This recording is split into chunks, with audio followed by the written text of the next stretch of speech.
Hey YouTube, Meef Make It here. Welcome to episode 14 of our Feed the Beast Continuum. Quick tips and tricks. This time we're going over one of the first real ore processing machines here. So this is going to be the crusher. It's from Immersive Engineering. There's a couple things that we're going to have to do as like a precursor to setting this stuff up, and that has to do with like the engineer's manual and then this projector. So let's check this stuff out. If you haven't made this manual for Immersive Engineering, go ahead and do that. There's a purpose for it, and I'll show you that in just a second here. The other thing we're going to want to make right away is this. It's a projector, and there's actually a quest here for it. And it's not really all that difficult to put together. Let's just take a look at both of those quick. Let's go with this. Okay, so let's check out this projector real quick. So not all that difficult to make. You're looking at a glass, a couple iron ingots, some treated planks, and then a lantern. Lantern's not all that difficult to make. It just requires some glowstone, a couple iron plates here. So relatively simple to make. Make that machine. It's part of better questing, and you can pick that up at the same time. The other thing we're going to need here is the engineer's manual. So this is just a book with a lever. So get that crafted, because you don't absolutely have to have them if you're using the layouts from, say, off the internet. You should be able to, you don't have to do this stuff. But makes it simple, makes it really easy too. So let's take a look here. So the way this projector works, and I've already got this set, but we'll go through it. You can see that I've got this set to the diagram for the crusher. And the way I did that is, let's set this to something else. Let's open up the engineer's manual and take a look here. So right now I've got this open to the arc furnace because I was looking to see what this was actually going to take to make. This is another incredibly expensive machine, but let's take a look here. So in order to set the projector, we can do this really easily. So we open it up to the machine we want. So right now I have it set for the arc furnace. I'm just going to hit escape, so it's open to that page. But then let's put the projector in here with the engineering manual, and here you can see it's switched over to an arc furnace projector. Okay. You can see there's some instruction there. So middle click to rotate, left shift plus middle click to mirror, and let's just take this out. So it's set to the arc furnace. We're not going to do that now, but this is the layout for it. Okay. So once we find a place that we want to lay this thing down, we can do that by a right click. But if we click the mouse button here, see how it rotates that, and then a shift will do the mirror. Okay, so let's go ahead and lay this down. We'll right click, and it brings it down to the base layer. So as you start completing the layers, it'll go up to the next layer, and then you just keep completing it until it's done. This is actually a really handy tool. Learning the diagram stuff from the engineering manual is kind of a pain in the ass, but it's really not all that bad to put these machines together. So just keep that in mind. That projector's here. This is actually a really cool tool. I'm glad the authors went through and actually put this in here. So, but that's there. Now, if you want to get rid of this, all you got to do is click sneak and then right click again. Oops. And there we go, it's gone. So let's right click this one more time. So you're able to move this around. The one thing you have to have though is you have to keep it in your hotbar. So put that off to the side. It should stay, it just won't show, just so you know. Okay. Alright, so that's pretty much it for that. Let's talk about once we've got this machine built. So there's a couple things here. There's a redstone port to shut this off. And then there's a power port. So the power port for that is kind of a pain in the ass. It's just this block right up here. It's right off this panel, but it's right underneath there. So get that hooked in there with a wire connector. You can see I've kind of got this run along the floor right now. Once I get some more machines in here, I'm going to switch this up and get all this shit hanging from the ceiling instead. But this is where that power port is. So, you'll see on the other side here, we can get rid of this. Let's get this guy out of here. So this is your output. And I've got that set for a chest now, so anything that's crushed is actually going in here. And that's where that'll sit. Then, like I said, Redstone Power Port, you can turn this off, and that's supposed to work. Now, the way this used to work is that if you accidentally jumped in here with the power on, it would kill you. It would kill the shit out of you. I think, and I'm not going to do it, but I think you can still run mobs through here. I'm not sure. It's something I'm going to have to test just to see. But so that's that. Let's get this thing going. Right now you can see that there's 32K RF sitting there, and that's ready to go. Now I've got a stack of iron ore here, and let's throw this shit in here and throw the whole stack. Now since the machine is off, it won't show any progress there, but let's turn this bad boy on. Now there it goes. So this is just doing its business. You'll see that it runs out a couple ore. It takes, what, about 10 seconds? About 8 seconds or so. And then it's doubling ore production here. So this is all, you don't have to touch it, you don't have to do anything.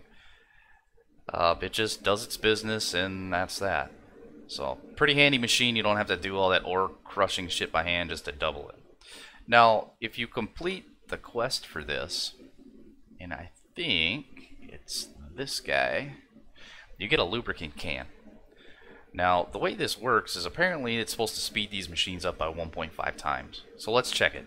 Apparently all you have to do is just click anywhere. So that's what I'm going to do. I'm going to right click, and there it goes. Now, once it's leaking this oil and shit all over, apparently that means it's lubed up, ready to rock. And it crushes at 1.25 times or whatever. It looks like it's going a little bit faster, but that's there. So there's two kinds of lubricant. One is the petroleum based, which we don't have access to yet, and the other is plant oil. So if you're crushing up hemp seeds, make sure you got a farm going for there. So get some hemp planted. You're going to need it anyway. At least start it. But yeah. Now, there is an automated version of this lubricant can that can be made later on. I'm not going to mess with it just yet because I'm really not all that concerned. I'm just going to fill this thing up as I need it, pull the ore out, and then just keep going. Once I've got an arc furnace, that'll be a different story, though. There are some other things that I kind of wanted to go over, and it's the expense of creating that crusher. Now, the machine itself is relatively simple to make, but the one thing I wanted to go over here was how difficult, well, not difficult, but how much time it takes to make a hopper. If you look at this, it looks relatively simple, right? So we've got a bunch of iron plates with an iron chest. Okay, that's great. Inside here, more iron, copper, slightly larger chest. You know, this doesn't seem like, oh, this isn't a big deal, but if you really look at it, you need 9 of these damn things. So it takes a significant amount of material to put 9 of these together onto that machine. So just keep that in mind. You're looking at a couple stacks of iron to make sure that you're covered, a couple stacks of copper to make sure you're covered. So yeah, kind of plan ahead for that. I kind of create these on the fly, and the one trick I did have here to kind of keep things sped up, you know, using the grindstone, that's great, but then you have to smelt all that shit.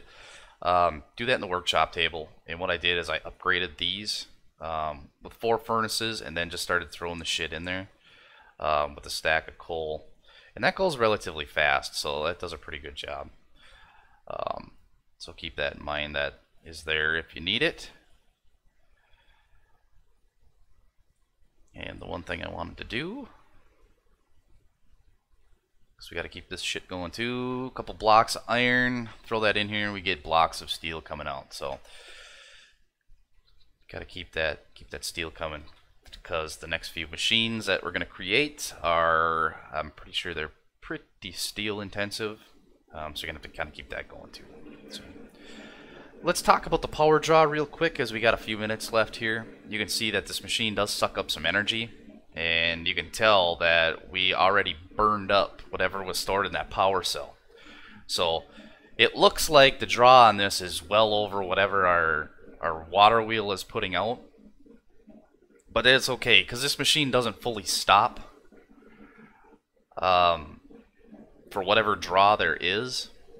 And it seems to do a pretty good job. I mean, if it's, for me, it's kind of set it and forget it, throw the shit in here, and then just walk away from it as it, does its business. So I don't really care right now if this thing isn't fully powered or if it's not running at full capacity. As long as it is doing something, I'm happy with what this just output here. That didn't take me very long. If I was over there standing at that grindstone, yeah, that would be a little bit ridiculous. So just keep that in mind. As far as power generation goes, I think I might upgrade that a little bit in the next episode or two. I think I might actually start that multi-block for the power cell.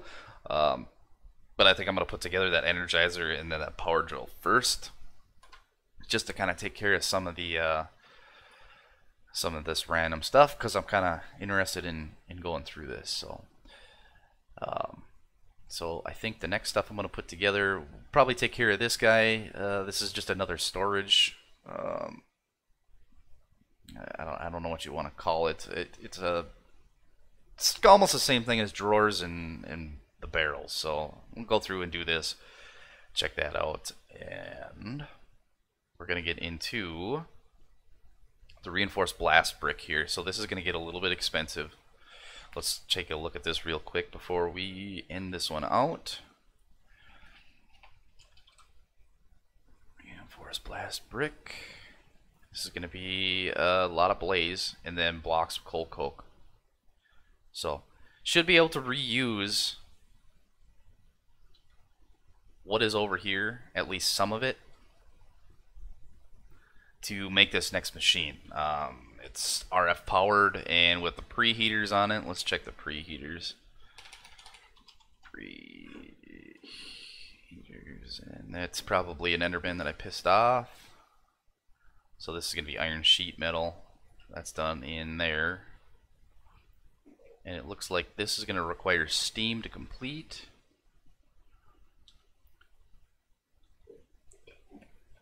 And let's see. Here it is. So this is already available. So this is going to require a boiler and then a steam engine. So what I'm going to do is probably pull this shit out of here and move that over there. What is going on in here? Well, I'll take care of those assholes in a little bit. But anyway, keep that in mind. We're going to have to move this EFAB stuff and probably get it set up so that we can get some steam in there. So I think that's it for this episode. Until next time.